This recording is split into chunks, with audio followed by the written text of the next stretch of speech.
Hello, I'm Emre Çelik.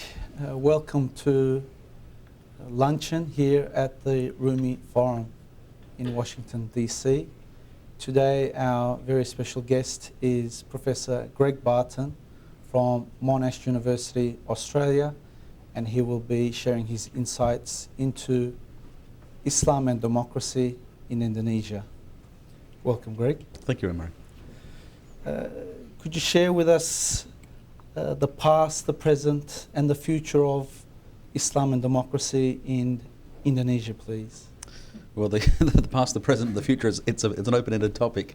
But I think one of the reasons we talk about democracy in Indonesia today is Indonesia has just been through its third election since the resignation of Suharto, who had ruled effectively since 65, 66. The first election in 1999, after the resignation of Suharto in 98, was the first election in 44 years. Indonesia had an election in 55, shortly after it was independent from the Dutch, but then it went through decades with elections, but without proper openness and freedom of choice. And people said when Suharto resigned that Indonesia was likely in for trouble, that it would be a rocky transition to democracy. And one of the reasons they spoke of it being difficult was standard calculation that Indonesia wasn't that wealthy, the middle class was quite small, consequently civil society wasn't that large, and it was thought that would make it very hard to make that transition smoothly. But in fact that election in 99 went well, the election in 2004 went very well, and we've just had parliamentary elections in April 2009 and a direct election of the president in July of 2009, all with very little violence, with very little trouble, fairly high participation rates, fairly clear outcomes, no real scandal or suggestion that things weren't properly done. I mean, it's a very large country, 170 million people voting, so it's bound to present some challenges. It's a large archipelagic nation, so it's not to say it's perfect, but I think why we talk about democracy in Indonesia today is it's been through this test over these last 11 years, and it's come through it much better than anyone expected. And of course people will say, well, maybe it did this because there were factors there that made democracy possible that are independent of the fact that it's the world's most populous Muslim nation. In actual fact, I think when you look at the way Indonesian politics works, there's every evidence of Islam playing a very important role in all sorts of ways, constructive ways. There are some people who have views that are not so progressive, but in a sense every view has been heard and been put to the vote, and people had a chance to make their choice. And the end result is they've chosen very clearly in favour of continuing with a secular democratic position that respects religion and the role of all religions, Islam being the religion of 88% of the people, but other religions as well. And I don't think we can say that this is a country in which religion, and Islam particularly, is not important. I think we've had a large Muslim population make choices, exercise options, and it's been very clear that they're very comfortable with democracy. And indeed, aspirations in Indonesia, what people look for, what they hope for, are not that different than they are in America or Australia or the Western world. And that seems to say to me that this emphasis on there being some kind of civilizational difference and possible clash between the Muslim world and the West, if you like, is really without foundation. Of course there are differences, but we don't see people having very different outlooks or different aspirations. We see people having the same aspirations, the same values. Of course people are always going to be comfortable with what they grew up with, and every family is different, every nation's different, every household of faith is different. We have things that we are accustomed to that are dear to us, and we don't want everyone to be the same. But what I don't see is some kind of existential, essential difference between, in this case, the world's largest Muslim nation and other democracies. Now, that doesn't prove that in every country where you have a Muslim majority there'll be no troubles with democracy. But I think the reason we're having problems in many parts of the world is nothing to do with religion, it's to do with other factors. And I think that the success today of Indonesia, and indeed of Turkey, with respect to democracy and good governance, should be taken very seriously by those who are honestly trying to understand whether Islam and democracy are compatible, and whether there's any reason that Muslim society can't be democratic. Maybe differences in technicalities of how things are done, but in terms of values and principles, in the same way that we are accustomed to with Western democracies. And what about the hurdles? Are there any difficulties that Indonesia is facing moving forward? Indonesia faces massive difficulties. They haven't proven to be crippling difficulties. There was the thought that in the turbulence following the resignation of a man who had ruled for 32 years, and after 44 years of not having open and free elections, that somehow things might fall apart. That hasn't happened. Indonesia hasn't balkanized. It's remained stable. Even the violence that occurred around the time of Suharto's resignation seems to be less organic and more connected with elite contestation. We have had some serious communal violence in the years since. That in part appears to be because of organic problems, socio-economic problems, but also once again there seems to have been some contestation of elite interests. I'm thinking of Ambon in the east of Indonesia and in the Maluku archipelago, and Poso in the island of Sulawesi. But Indonesia's come through those difficulties. It's been tested, and despite facing those trials, it hasn't fallen apart.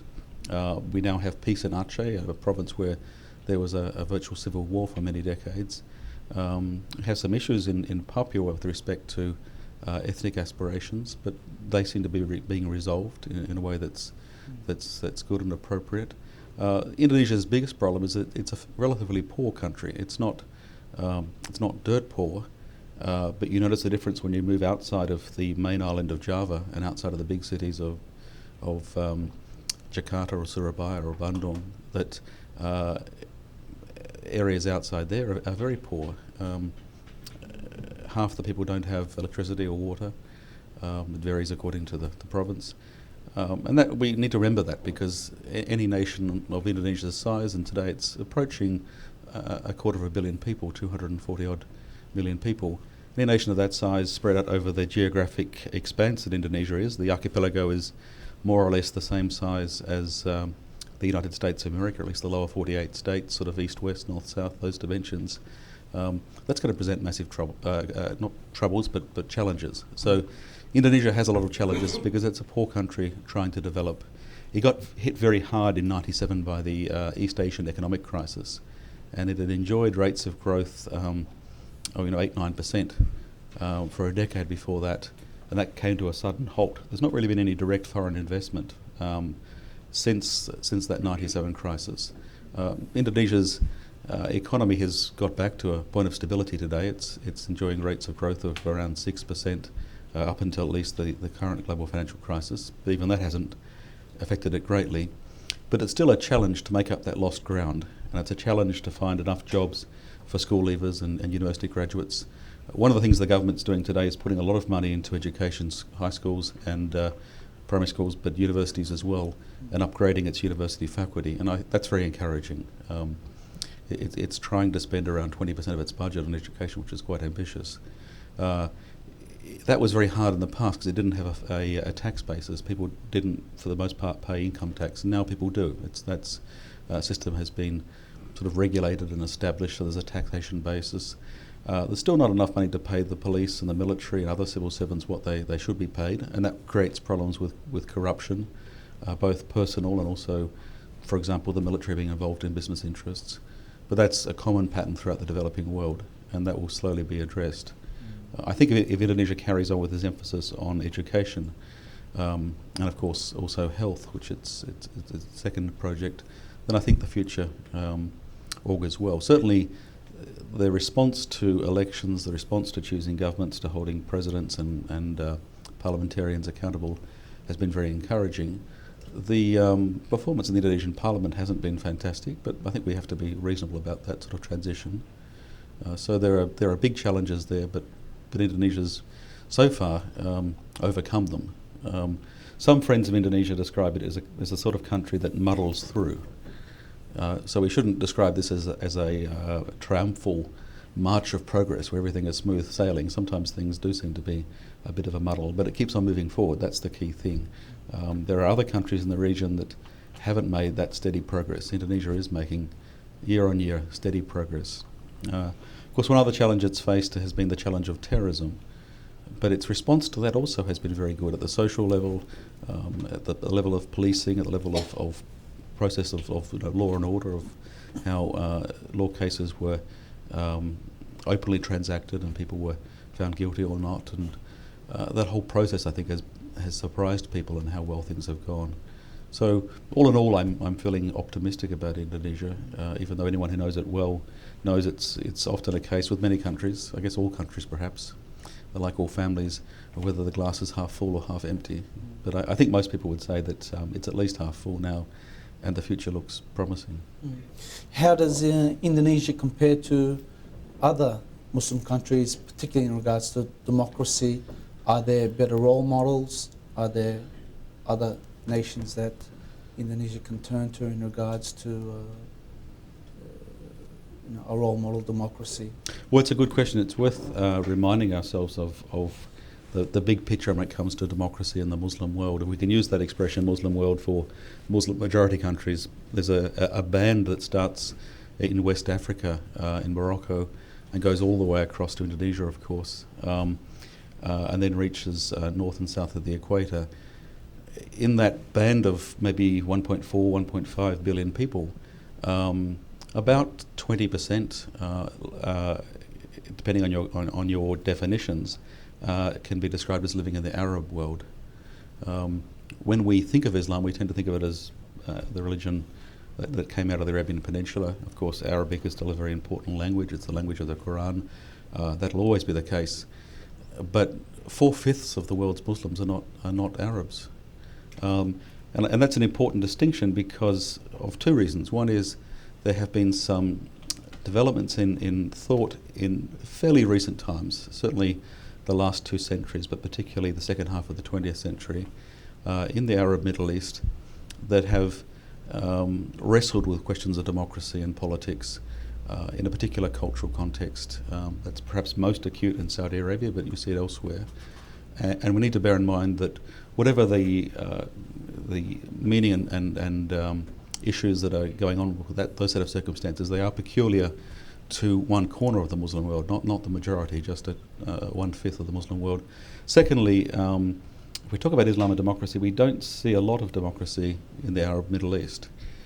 And the reasons for that, I think, have to do very much with the nature of how colonialism ended, but that alone doesn't explain it. It has more to do with the nature of the Cold War and the fact that governments have emerged in many countries that have tended to be authoritarian. We've tended to support them during the Cold War for fear of competition from the Soviets, and although that is old news now, it's 20 years ago since that was a concern directly, it's very hard to undo something you started that has such a solid pattern. So if we lived in a perfect world, we'd see a steady progress towards more accountable governments in the Arab Middle East and the mechanisms developing to make that so. I think we do see examples of good governance in the Middle East, governments trying to do their best, but we don't see many examples of strong democracies. But to the north of the Arab Middle East, Turkey, having gone through decades of turmoil and really being tested, has come out very consistently in favour of open democracy in a society that is non-sectarian.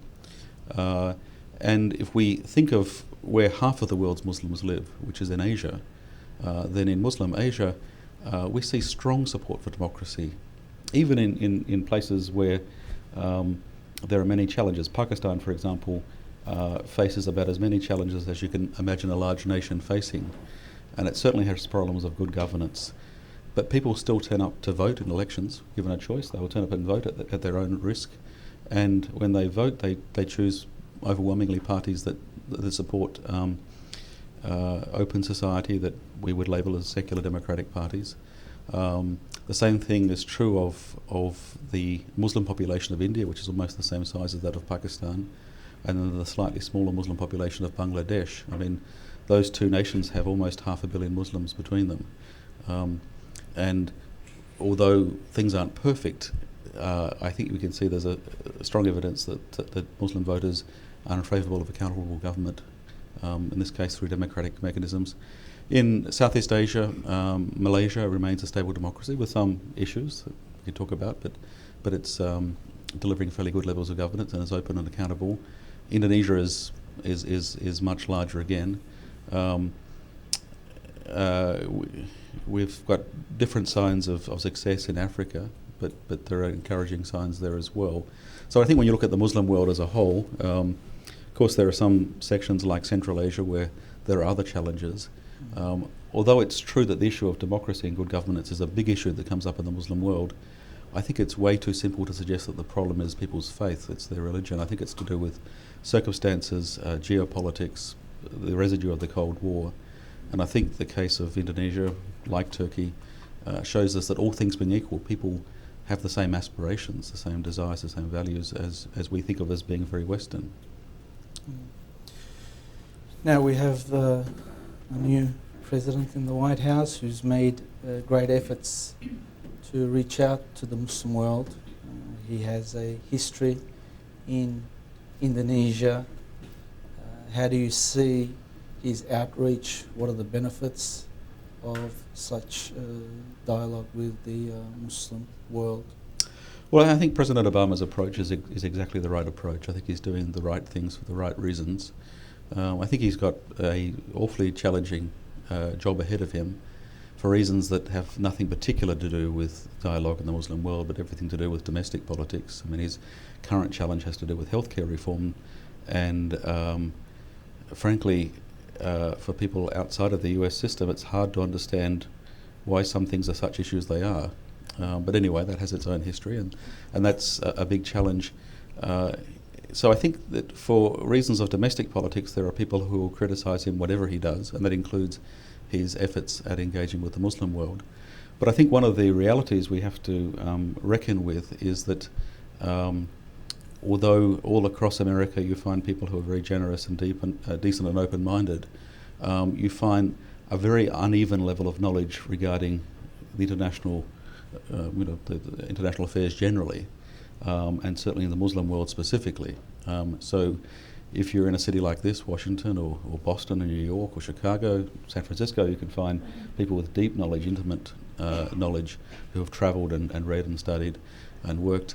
But most people have very little understanding of what happens in the Muslim world. So I think they're caught by surprise. They have a president who understands the Muslim world very well. As you said, he's spent 4 years of his life growing up in Indonesia. He comes from a state, the 50th state, Hawaii, that's very plural itself, and he's had broad exposure. He's made trips even as a young man. He visited Pakistan, for example. I think he's very well informed, and I think what he's doing in terms of emphasising mutual respect, engagement, understanding common values, the need to talk things through, to dialogue on the basis of mutual respect, even if we clearly have differences at the outset and maybe differences that we can't resolve. I think those things are very important. I think it was very moving and very consequential, very much a thing of substance, that in his inauguration speech he spoke of his own family and issues of race and class and challenges in America. He spoke of religion, spoke of his cousin who is African American but's a rabbi, of his brother-in-law was born in Hong Kong, the diversity within his own family, and he spoke about Islam. And I think it's the first time any head of government, head of a large Western country has spoken of Islam in that way, particularly in an inauguration speech. And that was I thought very thoughtful and very well done. He emphasised respect, and then he of course made a number of significant speeches or conversations. He spoke to Al Arabiya television as one of his first initiatives, spoke very thoughtfully and deliberately about engaging with Muslim communities. He went, of course, to the University of Cairo, to a very sceptical audience that wasn't easily convinced, and they were wowed, not just because the guy has a certain presence, but because the words he said really made sense. You could see that this was a sensible and sincere position, and it was hard to argue with it. And of course he visited Istanbul and Ankara, and I'm sure he'll visit Jakarta in Indonesia before too long. But I think what he's doing is coming from his own personal experience and his own convictions. It's not just manufactured because he thinks it might get some attention, and it's consequently very much thought through. He's process this information. He's arrived at it with some maturity and thoughtfulness, and I think it strikes the right tone. I think in a sense, I think the entire world, and certainly the Muslim world, has been waiting for a US president like this to come along and engage, because outside America, people's common response to America is we really like America, we really like Americans, we don't so much like your foreign policy, and we don't understand why there seems to be hostility and why things have to be so difficult. So to find somebody who really seems to understand and to get it and who wants to engage is very refreshing. And I think we need to bear this in mind when we look at his domestic critics, that they're not seeing the big picture. Their focus is on questions of domestic rivalry and other issues. And perhaps they're not appreciating the contribution he's making, not just to world affairs, but also to rebuilding America's soft power, its standing in the world, and its sense of credibility and legitimacy in the world. What are the dangers if this pathway to dialogue is not taken or is not continued?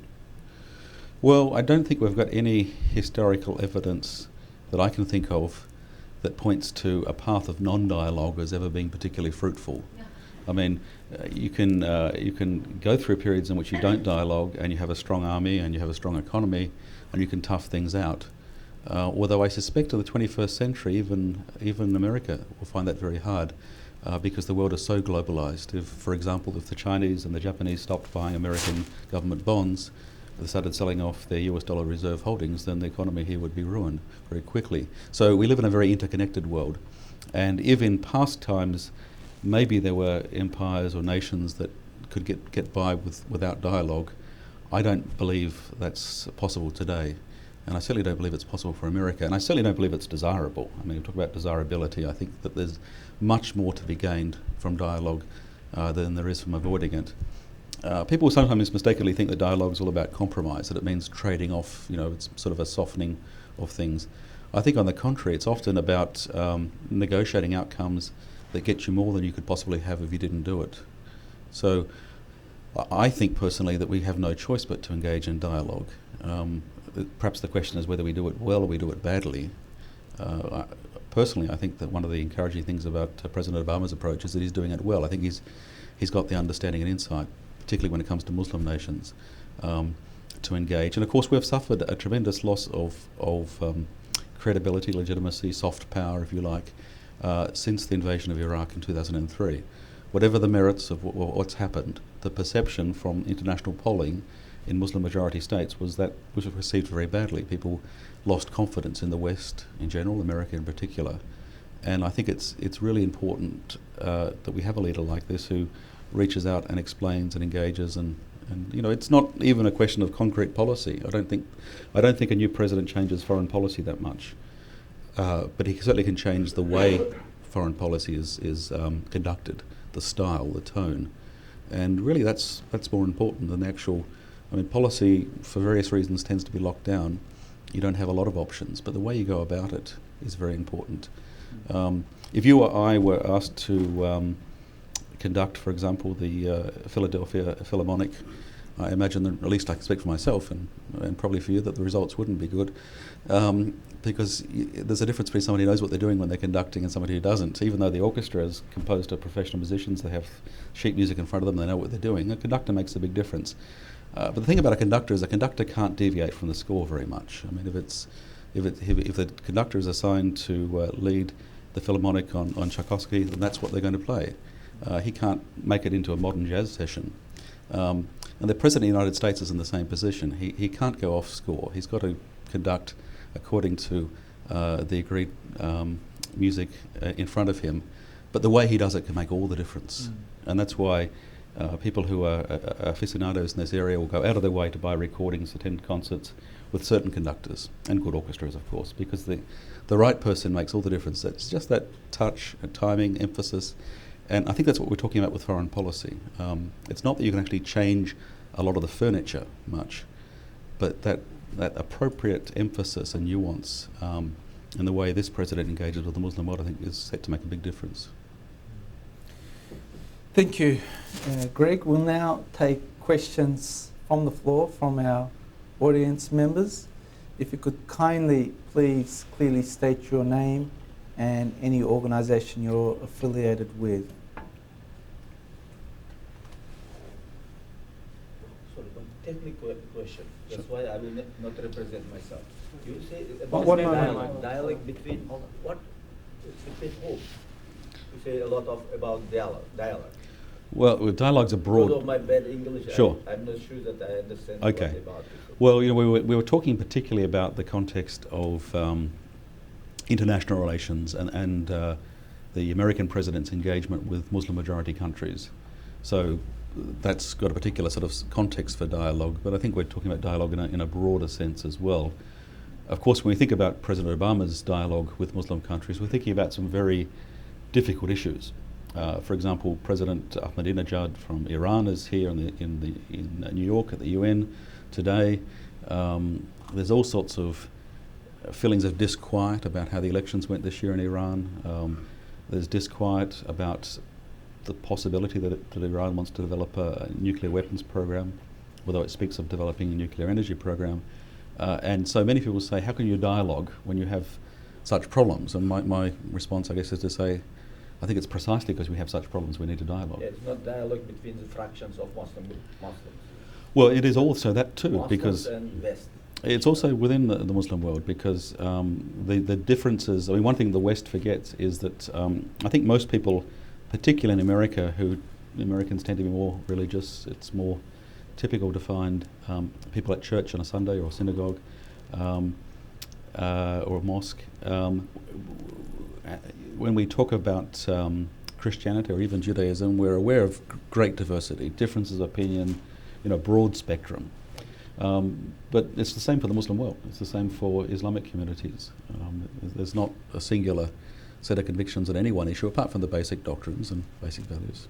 So there's importance of dialogues within religious communities as well as between them. Thank you very much, Mr. Barton. My name is Albert McKempton. Can you hear? On that point that you just mentioned, I wonder if you could elaborate a bit on the extent to which Indonesians have resisted, or how they've coped with efforts by the most intransigent, sort of xenophobic, militant Muslim groups to try to recruit them. And in that context, perhaps you could make a comparison to Turkey, which is also non-Muslim. Sure. Well, that, of course, brings up the question of terrorism, but also political Islam. And these are things that it's good to engage directly with, because they're pressing issues. There was, I'm sure you would recall, a bombing in the resort island of Bali on the 12th of October 2002. Up until the time of that bombing, people said we wouldn't see a problem with Al-Qaeda style terrorism in Indonesia, because Indonesian culture was different and Indonesian Islam was different. And it struck me at the time that that view was naive, it was mistaken, because every society has its own problems and own differences of view. It's true that the terrorism, the group that was behind that bombing in 2002 and related incidents since, the story is complicated because that group is called Jamaat Islamiyah, and most of the recent bombings were done by a breakaway faction, even though that group turned away from a campaign of bombings. People like Nordin Top, who was recently shot dead in Central Java, led a campaign of smaller bombings. That group certainly has had the same broad convictions of a group like Al-Qaeda, although it wasn't a puppet, it had its own autonomy. And they, in other words, justified violence in the name of achieving certain ends. That's something that makes us very uncomfortable. It doesn't have broad support within Indonesian society, but it does have some support. And we need to understand what's going on. Most of what we speak about in terms of political Islam or Islamism has come out of struggles in the first half of the 20th century to work out what role Islam plays in nationalism and the formation of modern states. And a lot of the pioneering work was done in Egypt. And figures like Muhammad Abduh, who laid a pattern for reconciling Islam and modernity, made a great contribution. But some of his disciples, like Rashid Rida, emphasised the political much more, and then later figures like Hassan al-Banna and Said Qutb from the Muslim Brotherhood sort of borrowed very heavily from Western models. I think in many ways very materialistic understandings of religion, and sowed the seeds for the idea of revolutionary change and of a struggle to achieve certain outcomes. Now one can understand why that was so, but I think the thing to understand is that these ideas, these Islamist ideas, these political ideas, have had most impact in those societies in which Islamic modernism has made a big impact. In Indonesia, Islamic modernism, coming from the ideas of Jalaluddin al-Afghani and Muhammad Abduh, made a big impact in the first part of the 20th century and have continued to make an impact. The largest modernist group in the world, Muhammadiyah, was formed in 1912, today has about 30 million members, and is mostly involved in philanthropic work, hospitals, schools. It made a very important contribution to schooling at a time when there wasn't good schooling in Indonesia, or at least outside of limited Dutch schools. But it also tended to get a little bit, I think, overly obsessed with the question of an Islamic state, at least some of its members did. This was an area that was contested in Indonesia following independence, and it's been a live issue ever since. In the 3 cycles of elections I've spoken about, the issue has been put to the test, and most people, 90% thereabouts, don't really want to get behind a party that wants to have an Islamic state. But 10% or so think this would be a way to solve problems. Most people who have those ideas don't endorse violence, but some people within those ideas say that the ends justify the means, such that even a violent struggle is worth going for. So that's why it was possible for those ideas to emerge in Indonesia. It wasn't immune from those pressures. But most Muslims in Indonesia are connected with the 14th centuries of traditional scholarship, and particularly with Sufism. And that's also the case in Turkey. And I think in general, where you find strong expressions of traditional understanding, where there's a sense of continuity over 14 centuries of thinking through philosophical, moral, political problems, then there's a sort of mellowness and a depth of maturity that there's a ballast against simplistic contemporary political ideologies. And I think that's one reason why these 2 large countries are not easily swayed in the direction that, say, Egypt has experienced as giving rise to these ideas. To be fair to the Egyptians, they've not had good governance, and the Muslim Brotherhood has been the main channel of dissent. One can understand why that's the case. But it also plays into this idea that maybe there is something essentially different about Islam that means democracy is not the best choice. And I don't think that's true in general about how most Muslims feel. But there's always going to be a spectrum of views. Every society, every community, every tradition has a spectrum of views. I just think that those who have that view are finding that they're not as well supported as they thought. Most people would rather make governments accountable through democratic mechanisms, and don't see it being beneficial to have the state policing and directing religious matters. And we sort of need to understand that background to understand where groups are coming at. I think having religious groups active in the civil sphere is a good thing.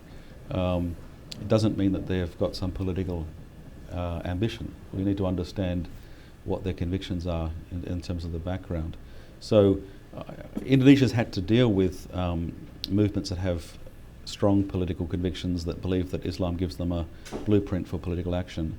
But I think it's been demonstrated through formal processes and through social responses that that's not a majority view. The majority is uncomfortable with that sort of extremism.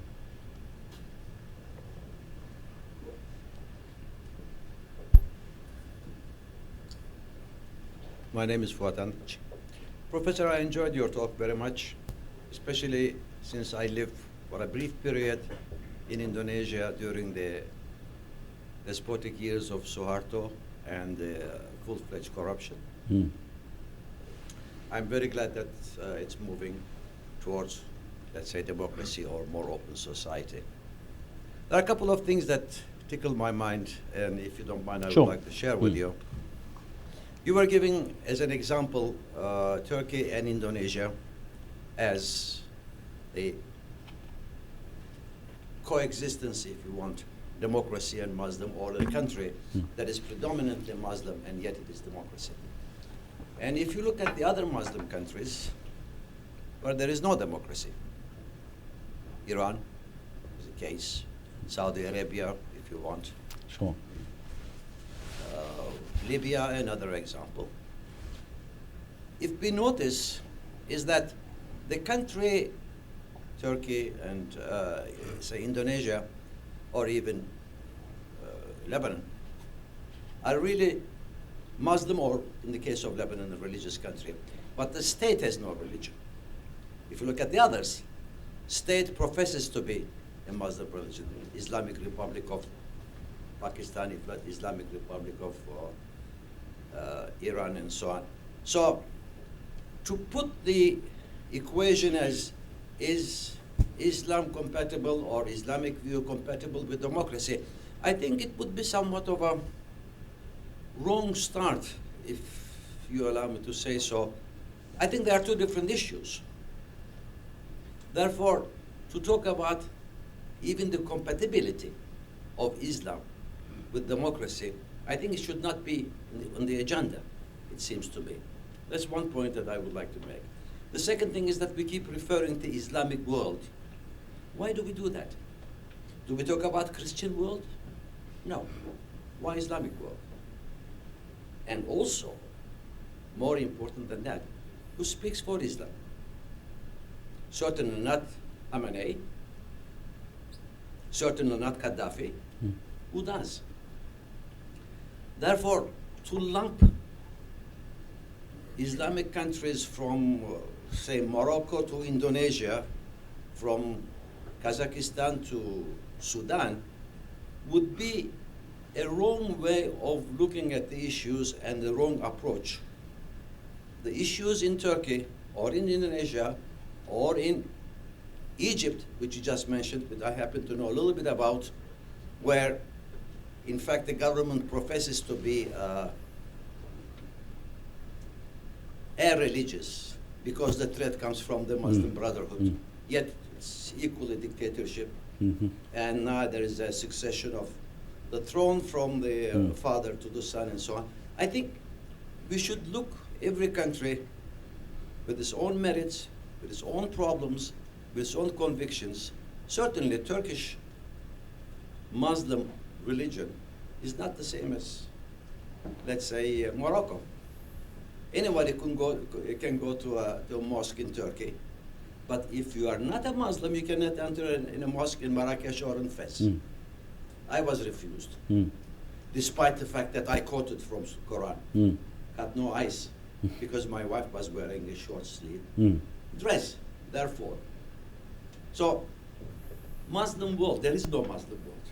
There are Muslim countries, based on the structure of which in each country is different. Some come from a long imperial powers like Turkey. Some of them, say like Kyrgyzstan or Kazakhstan, have no bases as yet, have been colonies for a couple of centuries. In Tunisia, you see more French and underlying Catholicism as opposed to Muslim religion. So those things are different, and I think we should refrain from talking about who speaks for Muslim world. Nobody does.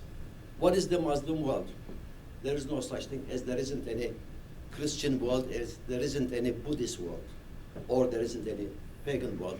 So, I mean, what you have said so far really made sense. I just would like to bring the thinking to a little bit more nuanced way, that there isn't really a Muslim world, and the compatibility between democracy and Islam is only possible, barring other conditions, if that, although the population could be Muslim, but state is secular. If the state is Muslim and the nation is Muslim, then you have Iran in your hands. Thanks very much. Okay, well, thank you. I think you certainly raised some good points. I'd like to address some of those points because I think they need unpacking a little bit. It's very significant that when the President was speaking at the University of Cairo, that he didn't use the phrase Muslim world, and I've been using the phrase Muslim world just now. Now, the reason he didn't use the phrase Muslim world is because often it's overly used, misused in a way that suggest that all these countries are the same. And I think you're right to point out there's a problem with doing that. We used to speak of Christendom, we don't anymore. It doesn't seem very appropriate because most people in Christian heritage countries in Europe certainly don't feel that identifies their personal position so clearly anymore.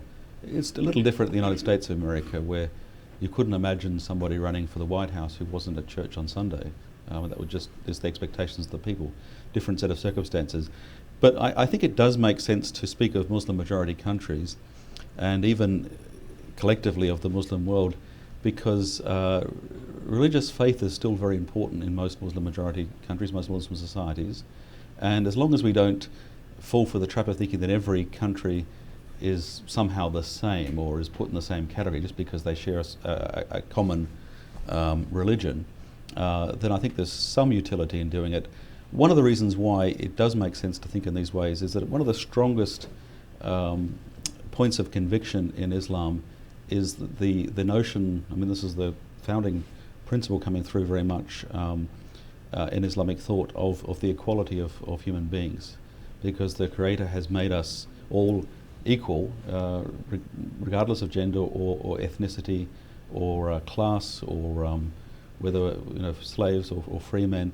There's this sort of grand notion of equality going together with this notion of there being society, of community, of ummah, Islamic ummah, but also other ummah, other communities.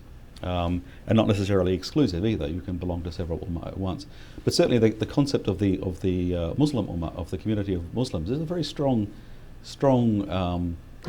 felt thing. So I think there is a sense within this group of countries with Muslim majority populations or large Muslim populations of a sense of belonging together in some way, even though there are lots of differences, as you point out, between, say, Morocco and Turkey, or Egypt and Indonesia. There are lots of differences. But I think the view within does have a sense of there being a collective sense of identity, even though we have to approach that very carefully. I think it does make sense to speak more of Muslim society and democracy and Muslim countries rather than Islamic, because, as you say, it's only when somebody attempts to create a religious state, an Islamic state, that you can actually talk about it with that label, Islamic. Whether in fact it's the appropriate label or not is another matter of some contention.